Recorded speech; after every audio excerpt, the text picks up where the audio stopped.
တုတ်တန်ရဲ့အေးဆက်ဆက်လေးထုထဲမှာကွယ်လွန်သွားတဲ့သမီးဖြစ်သူရဲ့ဂူရှိမှာစက်ကူတွေမီးရှို့ရင်းဂါရပြုတ်နေတဲ့အချိန်ပေါ့ရုတ်တရက်သမက်ဖြစ်သူကကျမကိုဆွေဆွေဘယ်မှာနေလဲဆိုတာသိလားလို့မေးခွန်းထုတ်လာပါတယ်သမီးဖြစ်သူရတနာကဆွေဆွေဟာသူ့ရဲ့ကျေးဇူးရှင်ဆိုပြီးအမြဲပြောလို့ရှိလို့တွားတွေ့ချင်တာပါဆိုတဲ့စကားကြောင့်ကျမရဲ့လက်တွေတုန်ခနဲဖြစ်သွားရပါတယ်ဆွေဆွေဆိုတာကသမီးလေးငယ်ငယ်ကကျမတယောက်တည်းသာခေါ်ခဲ့တဲ့နာမည်ပြောင်လေးပါအရွယ်ရောက်လာတော့ဒီနာမည်ကတောဆန်လွန်းနေဆိုပြီးကျမကိုတောင်အခေါ်မခံတော့တဲ့လျှို့ဝှက်ချက်တစ်ခုပေါ့သမီးကသူ့ခင်ပွန်းကိုဆွေဆွေဟာကျေးဇူးရှင်ပါလို့ဘယ်လိုလုပ်ပြောနိုင်မှာလဲသမီးလေးရတနာအသက်ခံရပြီးအပိုင်းပိုင်းခုတ်ထစ်ခံခဲ့ရတာအခုဆို3လတောင်ရှိပါပြီကိုဝင်8လတောင်ရှိနေတဲ့သမီးရဲ့ဘိုက်ကိုရဲရဲဆက်ဆက်ခွဲထုတ်ပြီးကလေးလေးပါအသက်မရှင်နိုင်အောင်လုပ်ခဲ့တဲ့ဖြစ်ပျက်ကိုပြန်တွေးမိတိုင်းရင်နာရပါတယ်အဲဒီနေ့ကအခင်းဖြစ်ပွားရာနေရာမှာမြင်လိုက်ရတဲ့မြင်ကွင်းကကြောက်စရာကောင်းလွန်းလို့ကျမမေ့လဲသွားခဲ့ရတယ်သမက်ဖြစ်သူကတော့သမီးရဲ့ရုပ်အလောင်းဘေးမှာတွေ့ကပ်ပြီးယူကျုံမရငိုကြွေးလွန်းလို့တညာရဲနဲ့သပင်တွေပါဖြူသွားခဲ့ရရှာပါတယ်ရဲတပ်ဖွဲ့ကအထူးစုံစမ်းစစ်ဆေးရေးအဖွဲ့တွေဖွဲ့ပြီးရှာဖွေခဲ့ပေမဲ့မိုးရွာနေတဲ့အပြင် CCTV လည်းမရှိတာကြောင့်ဘာသက်သေမှမရခဲ့ပါဘူးသမက်ဖြစ်သူကလူသက်သမားကိုမိကျင်လွန်းလို့300စုကြေးငွေထုတ်ပြီးတနိုင်ငံလုံးကိုအကူအညီတောင်းခဲ့ပေမဲ့3လကြာတဲ့အထိအမှုကတောင်းမတင်ရေမကျဖြစ်နေခဲ့ပါတယ်ဒါပေမဲ့အခုသမက်ဖြစ်သူရဲ့စကားကိုကြားလိုက်ရတော့ကျမရင်ထဲတုန်လှုပ်သွားရပါတယ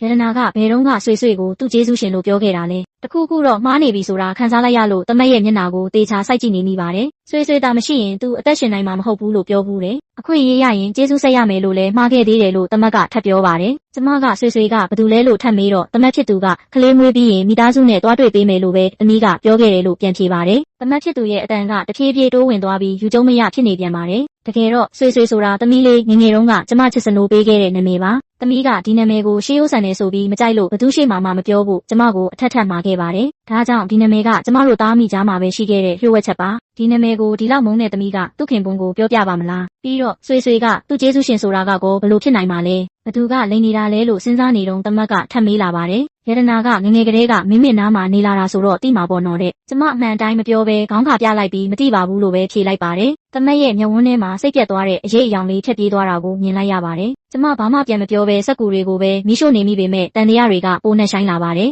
သမီးကစိတ်ထားကောင်းတဲ့ကလေးမို့ဘသူနဲ့မှရံမဖြစ်တယ်လို့ရန်သူလည်းမရှိခဲ့ပါဘူးသမက်ဖြစ်သူမျိုးလင်းနဲ့သမီးက9နှစ်ကြာတွဲခဲ့ပြီးအိမ်အောင်ကြတာ3နှစ်ရှိပါပြီ10နှစ်တာကာလပတ်လုံးမျိုးလင်းကသမီးအပေါ်အရန်ကောင်းခဲ့ပါတယ်သမီးကလည်းသူ့ခင်ပွန်းအကြောင်းကိုချီးမွမ်းလို့မဆုံးပါဘူးရတနာကိုဟင်းချက်ကျွေးခြင်းလို့ဟင်းချက်တင်တန်းတက်တာနေမကောင်းရင်စိုးရိမ်တကြီးဆေးရုံပို့ပေးတာခွေးလိုက်ဆွဲတုံးကကာကွယ်ပေးခဲ့တာတွေကိုသမီးကခဏခဏပြောပြခဲ့ဘူးပါတယ်သမီးအသက်ခံရပြီးနောက်ပိုင်းမျိုးလင်းသပင်တွေဖြူသွားတာကိုကြည့်ရင်လေသူ့သမီးကိုဘလောက်ချစ်လဲဆိုတာသိတာပါတယ်ဒါပေမဲ့အခုတော့ကျမဝေခွဲမရဖြစ်နေပါပြီတကယ်လို့မျိုးလင်းကလိန်နေတာဆိုရင်သူကဆွေဆွေဆိုတဲ့နာမည်ကိုဘယ်ကနေသိတာလဲပြီးတော့ဘာဖြစ်လို့ဒီလိုလိန်ရတာလဲတကယ်လို့သမီးကမျိုးလင်းကိုလိန်ခဲ့တာဆိုရင်ကောသမီးကဘာသတင်းစကားကိုများပေးချင်နေတာလဲကျမဇဝေဇဝါဖြစ်နေတော့မှပဲဖုံးမိလာပါတယ်အထူးအဖွဲ့ကခေါင်းဆောင်ဖြစ်တဲ့ကိုသိန်းမောင်စီကပါသမီးအသက်ခံရတဲ့ညက CCTV ဗီဒီယိုဖိုင်ကိုတယောက်ကလာပို့သွားတယ်လို့ပြောလိုက်ပါတယ်ဒီသတင်းကိုကြားလိုက်ရတော့ကျမအရန်စိတ်လှုပ်ရှားသွားပြီးလူတောင်ရိုင်သွားရပါတယ်မျိုးလင်းကလည်းဝမ်းသာသွားပြီးဗီဒီယိုတကယ်ရှိတာလားလို့ဝင်မေးလိုက်ပါတယ်အဖွဲ့ခေါင်းဆောင်ကအခုချက်ချင်းအဖွဲ့ရုံးကိုလာနိုင်မလားလို့မေးတော့ကျမတို့လည်းအခုချက်ချင်းလာခဲ့မယ်လို့ပြောပြီးသမက်ဖြစ်သူကကျမကိုချက်ချင်းပဲကားမောင်းခေါ်သွားပါတော့တယ်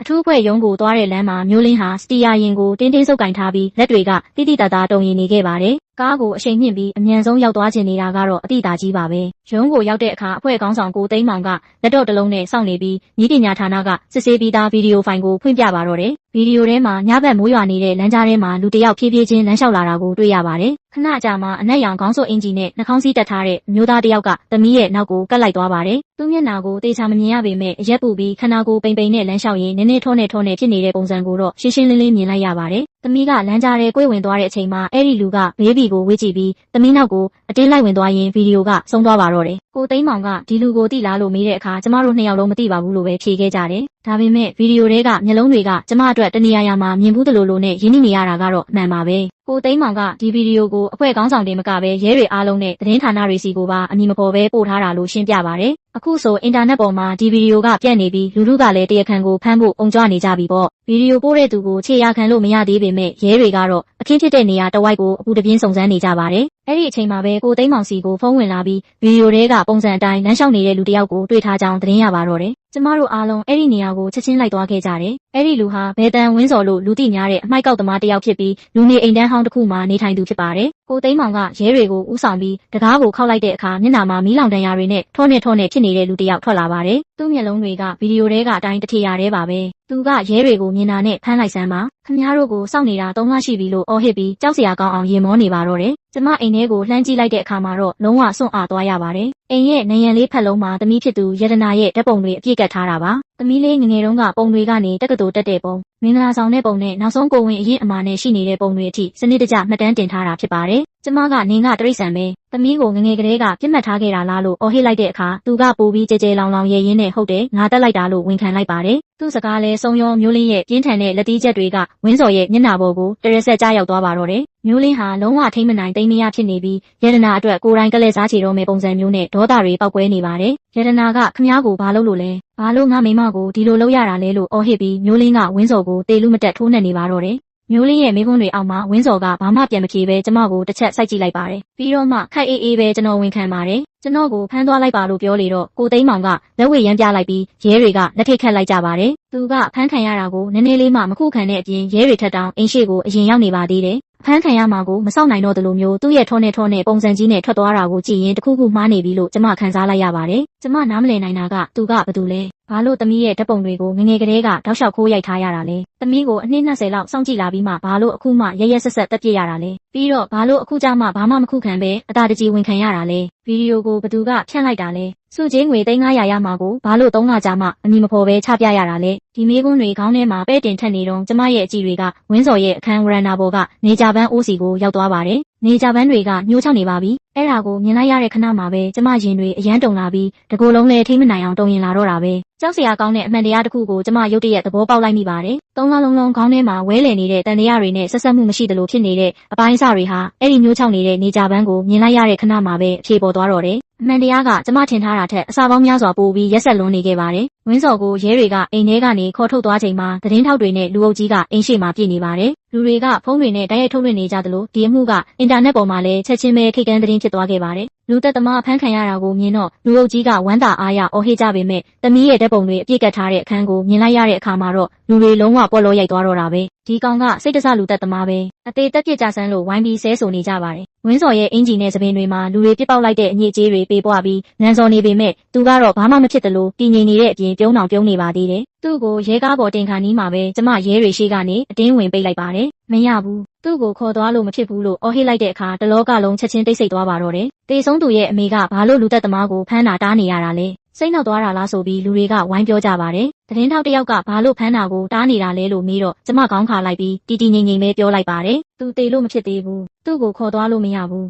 မဟုတ်ရင်အရာအလုံးကအဆုံးသတ်သွားလိမ့်မယ်လို့ပြောလိုက်ပါတယ်ကိုသိန်းမောင်ကဘာကိုဆိုလိုတာလဲလို့မေးတော့ကျမကဝရန်နာဘော်ကနေကြပန်းကိုလက်ညှိုးထိုးပြပြီးစိုးရိမ်တကြီးပြောလိုက်ပါတယ်ဘာလို့လဲဆိုတော့အဲ့ဒီနေကြပန်းတွေညှိုးသွားလို့ပဲလို့ကျမကဆိုလိုက်ပါတယ်ဒီစကားကိုကြားတော့လူတိုင်းကဝရန်နာဘော်ကညှိုးငတ်နေတဲ့နေကြပန်းတွေကိုလှမ်းကြည့်ကြပါတယ်ကိုသိန်းမောင်ကဒါကအမှုနဲ့ဘာဆိုင်လို့လဲလို့မေးတဲ့အခါအနားကလူတွေလည်းအံ့ဩတကြီးဖြစ်ကုန်ကြပါတယ်နေကြပန်းအိုးတအိုးညှိုးတာနဲ့လူတက်မှုနဲ့ဘာဆိုင်လို့လဲယူနေပြီထင်တယ်သမီးတေသွားလို့စိတ်ထိခိုက်ပြီးယူသွားတာနေမှလို့ဝိုင်းဝန်းပြစ်တင်နေကြပါတော့တယ်လူသက်သမားကိုတရားစီရင်တာမတွေ့ချင်ဘူးလားတေဆုံးသွားတဲ့သမီးအပေါ်သူဘလို့လို့ရက်ဆက်လုပ်ရတာလဲလို့လူတွေကဒေါသတကြီးမေးခွန်းထုတ်လာကြပါတယ်လိုက်ကြည့်နေတဲ့သူတွေကလည်းကျမကိုစိတ်မနှံ့သူအဖြစ်ဝိုင်းပြီးဆွဆွဲနေကြချိန်မှာတမက်ဖြစ်သူမျိုးလင်းကအပြေးလွှားရောက်လာပါတယ်သူကမိမိနေမကောင်းလို့လားဒါကပန်းအိုးလေးတအိုးပဲလေလူသက်သမားကိုဖမ်းသွားမှသမီးအတွက်ကလေးစားချေနိုင်မှာပေါ့လို့ဖြောင်းဖြနေပါတော့တယ်ကျမကမျိုးလင်းကိုကြည့်ပြီးတီတီငိမ့်ငိမ့်ပဲခေါင်းခါပြလိုက်ပါတယ်မရဘူးသူ့ကိုခေါ်သွားလို့တကယ်မဖြစ်ဘူးတကယ်လို့သူ့ကိုသာခေါ်သွားလိုက်ရင်ရတနာအပေါ်မတရားလုပ်ခဲ့တာတွေ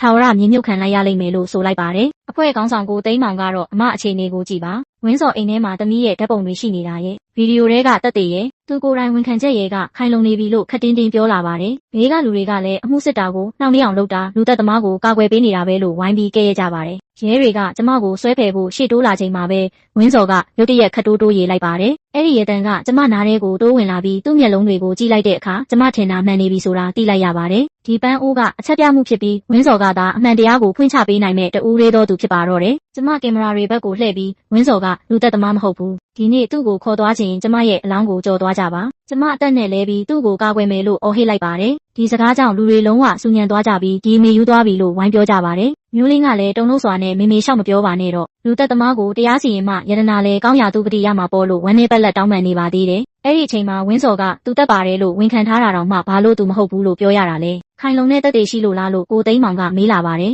ကျမအသက်ကိုပြင်းပြင်းရှူလိုက်ပြီးဝန်ခံလိုက်တာနဲ့ပဲသူကလူသက်သမားဖြစ်သွားပြီလားအရာအလုံးကအရန်ကိုချောချောမွေ့မွေ့ဖြစ်နေတယ်လို့မထင်ဘူးလားလို့ပြန်မေးလိုက်ပါတယ်တဲလွန်စတွေရောက်လာတာတန်တရားရှိသူကိုလမ်းပေါ်မှာခုမှရုတ်တရက်တွေ့တာတရားခံကအသာတကြီးဝန်ခံတာတွေကပုံမှန်ထက်ပိုပြီးအဆင်ပြေလွန်းနေတယ်လို့ထောက်ပြလိုက်ပါတယ်ကိုသိန်းမောင်ကအမဘာကိုဆိုလိုတာလဲလို့မေးတဲ့အခါဒါတွေအားလုံးကတရုပ်ဆောင်နေကြတာတစုံတစ်ယောက်ကသူ့ကိုအတင်းဝင်ခံခိုင်းထားတာလို့ကျမကအော်ပြောလိုက်ပါတယ်နေကြပန်းညှိုးသွားတာကတမလွန်ကသမီးဖြစ်သူရဲ့အချက်ပြမှုပြတ်တောက်သွားတာဖြစ်ပြီးတစုံတစ်ယောက်ကတဲလွန်စတွေကိုဖြစ်စည်းပစ်မှာစိုးရိမ်နေရတယ်လို့ရှင်းပြလိုက်ပါတယ်တကယ်လို့ဒီနေ့ဝင်းစော်ကိုသာခေါ်သွားလိုက်ရင်တက်တွေအားလုံးပျောက်ပြတ်သွားမှာဖြစ်ပြီးရတနာနဲ့ကလေးလေးကိုတက်ခဲ့တဲ့လူသက်သမားအစ်စ်ကတော့ကျမတို့ကြားထဲမှာလွတ်လပ်စွာနဲ့ပုံကွယ်နေလိမ့်မယ်လို့ပြောလိုက်ပါတယ်ကျမရဲ့စကားတွေကလူအုပ်ကြားထဲမှာဘုံတစ်လုံးပောက်ကွဲလိုက်တယ်လို့ဖြစ်သွားပြီးလူတွေကပိုပြီးဝေဖန်လာကြပါတယ်ဒါပေမဲ့အဖွဲ့ခေါင်းဆောင်ကိုသိန်းမောင်ကတော့အမပြောတာမှန်တယ်ဒီအမှုကဖြေရှင်းရတာအရန်ကိုချောမွေ့လွန်းနေတယ်လို့ညှိတွားလိုက်ပါတော့တယ်အဖွဲ့ခေါင်းဆောင်ကိုသိန်းမောင်ဟာကျမထောက်ပြလိုက်တဲ့အချက်တွေကြောင့်တခုခုမှားနေပြီဆိုတာကိုရိပ်မိသွားပုံရပါတယ်အရာအားလုံးကတေချာပြင်ဆင်ထားတဲ့ပြဆက်တစ်ခုလိုအရန်ကိုချောမွေ့လွန်းနေတာကိုမျိုးလင်းကတော့ကျမဘေးကိုအမြန်လျှောက်လာပြီးမေမေပင်ပန်းလို့ဖြစ်မှာပါရဲတွေခေါ်သွားမှအမှန်တရားပေါ်မှာပါလို့ဖြောင်းဖြနေပေမဲ့ကျမကတော့ဝင်းစော်ကိုဘယ်သူမှခေါ်သွားလို့မရဘူးလို့ပြက်ပြက်သားသားတားဆီးလိုက်ပါတယ်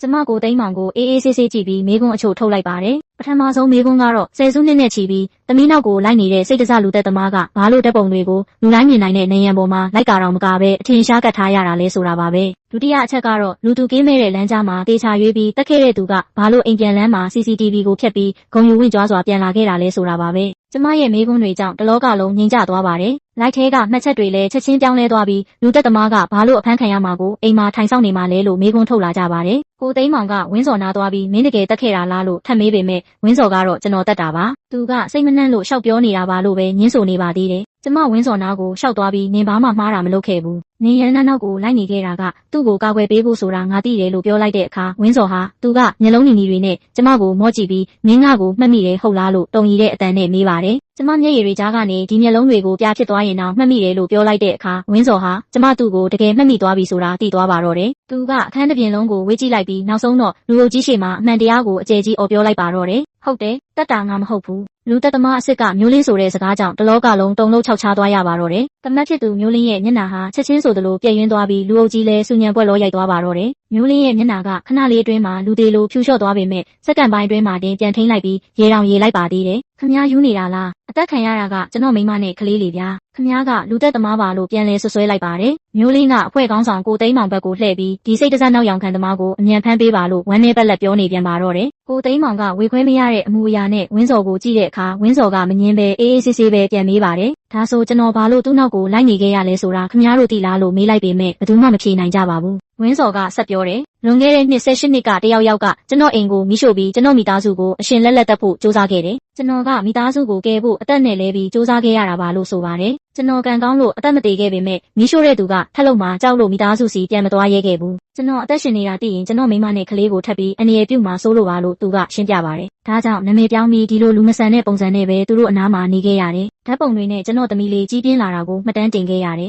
ကျွန်တော်ကရတနာရဲ့ဖခင်အစ်စ်မှုလို့ပဲလို့ဝင်းစော်ကငိုချလိုက်ပါတော့တယ်ကျမလည်းဝင်းစော်ရဲ့ရင်းနှီးလာတဲ့မျက်လုံးတွေကိုကြည့်ပြီးရှိုက်ကြီးတင်ငိုကြွေးမိပါတယ်ဒီမျက်လုံးတွေကလွန်ခဲ့တဲ့နှစ်30ကျော်ကျမတို့မင်္ဂလာဆောင်တုန်းကမျက်လုံးတွေရတနာလေးမွေးတဲ့နေ့ကကလေးလေးကိုပွေ့ချီပြီးငိုခဲ့တဲ့မျက်လုံးတွေပါပဲသူ့မျက်နှာမှာမီးလောင်တန်ရာတွေပြည့်နေပေမဲ့ဒီမျက်လုံးတွေကိုကျမဘယ်လိုလုပ်မှားနိုင်မှာလဲသူကအိုမင်းနေတဲ့ဒုက္ခိတအဖိုးကြီးမဟုတ်ဘူးသူကကျမရဲ့ခင်ပွန်းကိုမြင့်အောင်ရတနာရဲ့ဖခင်အစ်စ်ဖြစ်နေခဲ့တာပါအဲ့ဒီဆောင်းရာသီညမှာကိုမြင့်အောင်ကတောက်လောင်နေတဲ့မီးတောက်တွေကြားကနေကျမတို့ကိုအပြင်ရောက်အောင်အတင်းတွန်းထုတ်ခဲ့တာပါသူကိုယ်တိုင်မီးထဲမှာဆုံးသွားပြီလို့ထင်ပြီး3ရက်3ညတိုင်တိုင်ငိုခဲ့ရတာတွေကိုပြန်သတိရမိပါတယ်ကိုမြင့်အောင်ကဆက်ပြောတယ်လွန်ခဲ့တဲ့နှစ်18နှစ်ကကန်ထရိုက်တာတက်ထွေးရဲ့မတရားမှုတွေကိုတိုင်ဖို့တက်တေတက်ပုံတွေရိုက်ခဲ့လို့အဲ့ဒီလူကကျွန်တော်တို့အိမ်ကိုမိရှို့ခဲ့တာပါလို့ဆိုပါတယ်မီးထဲကနေခုန်ချပြီးလွတ်မြောက်ခဲ့ပေမဲ့ဒီလိုရုပ်ပြက်ဆင်းပြက်ဘဝနဲ့ပြန်သွားရင်ဝင်ထုတ်ဝင်ပိုးဖြစ်မှာစိုးလို့အမှောင်ထဲမှာပဲပုံနေခဲ့တာပါတယ်ဒါပေမဲ့ရတနာနောက်ဆုံးမှာအသက်ခံလိုက်ရလိမ့်မယ်လို့ကျွန်တော်မထင်ခဲ့ဘူးမျိုးလင်းကလူသက်သမားကိုရှာဖို့စုကြီးငွေတွေထုတ်ပြတာတွေကိုမြင်ရတော့ပြုတ်အံ့ကျင်လာတယ်ဘာလို့လဲဆိုတော့သူကလူသက်သမားဆိုတာကျွန်တော်အတိဆုံးမို့လို့ပဲလို့ကိုမြင့်အောင်ကအော်ဟစ်လိုက်ပါတယ်ကိုမိမနဲ့ကလေးကိုတက်ခဲ့ပြီးမှခင်ပွန်းကောင်းရောင်ဆောင်နေတာ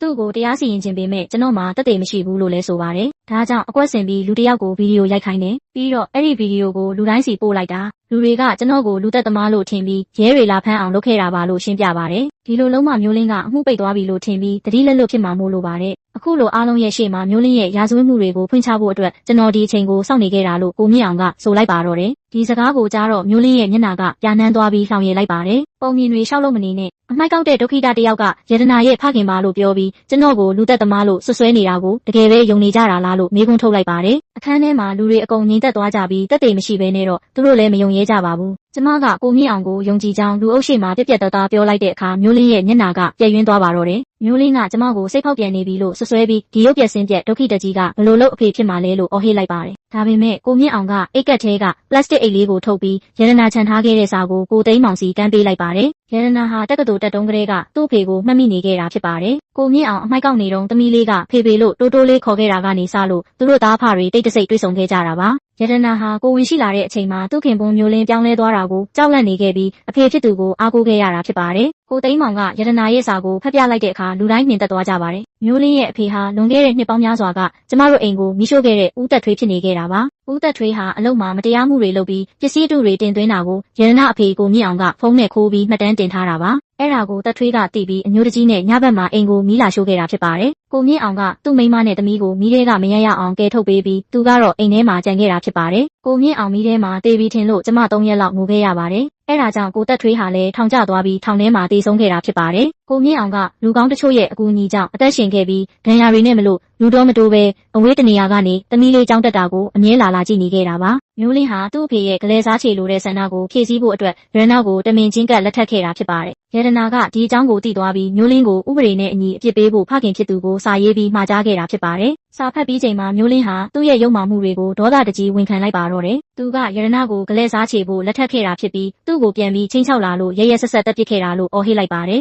ကိုမြင့်အောင်ရဲ့သွေးတွေပါနေတဲ့ရတနာနဲ့ကလေးကိုပါတက်ပစ်လိုက်တာလို့သူဝန်ခံလိုက်တဲ့အခါလူအုပ်ကြီးကတကယ်တိရစ္ဆာန်ပဲလို့ဝိုင်းဝန်းဆဲဆိုကြပါတော့တယ်ကိုသိန်းမောင်ကရဲတွေကိုအမိန့်ပေးပြီးမျိုးလင်းကိုလက်ထိတ်ခတ်ဖမ်းဆီးလိုက်ပါတော့တယ်အမှုပြီးသွားတဲ့နောက်ကိုမြင့်အောင်ကသမီးရဲ့ကူရှိမှာနေကြပန်းလေးတအိုးလာထားပါတယ်မျိုးလင်းကကျမကိုဆွေဆွေကြောင်းဘာလို့မေးလဲဆိုတာကိုလည်းသိလိုက်ရပါတယ်ရတနာကမသေးခင်မှာဆွေဆွေကရှင်လုံးသမျှအကုန်သိတယ်လို့ပြောခဲ့လို့မျိုးလင်းကတဲလွန်စဖြောက်ဖို့ဆွေဆွေကိုလိုက်ရှာနေခဲ့တာပါဆွေဆွေဆိုတာသမီးလေးရဲ့နာမည်ပြောင်ဖြစ်နေတာကိုသူမသိခဲ့ပါဘူးကိုမြင့်အောင်ကိုတကောင်စရင်နဲ့မှတ်ပုံတင်ပြန်လုပ်ပေးခဲ့ပြီး28နှစ်အကြာမှာသူဟာနာမည်ရှိတဲ့လူတစ်ယောက်ပြန်ဖြစ်လာခဲ့ပါတယ်အိမ်ရောက်လို့ရတနာရဲ့ဒဏ်ရာရီကိုဖတ်ကြည့်တဲ့အခါမှာတော့သမီးလေးဟာသူ့ဖေကိုကျောင်းရှိမှာတွေ့ကြတဲ့ကမကြောက်ခဲ့ပဲမျက်လုံးချင်းတူလို့ဖေဖေမှန်းသိနေခဲ့တာကိုသိလိုက်ရပါတယ်ဒီစာကိုမြင်တော့ကိုမြင့်အောင်ဟာတညလုံးငိုနေခဲ့ပါတော့တယ်နောက်တစ်နေ့မှာတော့ကိုမြင့်အောင်ကဒီဒဏ်ရာရီလေးကိုသမီးရဲ့ကူရှိမှာမိရှို့ပေးရင်သမီးလေးကိုတောင်းပန်စကားဆိုနေခဲ့ပါတယ်ကူပေါ်မှာလေလေးတွေတိုက်ခတ်လာပြီးနေကြပန်းနဲ့တင်းတင်းလေးကိုရလိုက်ပါတယ်ကျမကောင်းကင်ကိုမောကြည့်လိုက်တဲ့အခါတိမ်တိုက်လေးတွေကနေကြပန်းလေးတစ်ပွင့်လိုမျိုးဖြစ်နေခဲ့တယ်အဲ့ဒါကသမီးလေးရတနာရဲ့ပြုံးနေတဲ့မျက်နှာလေးနဲ့တူနေပါတော့တယ်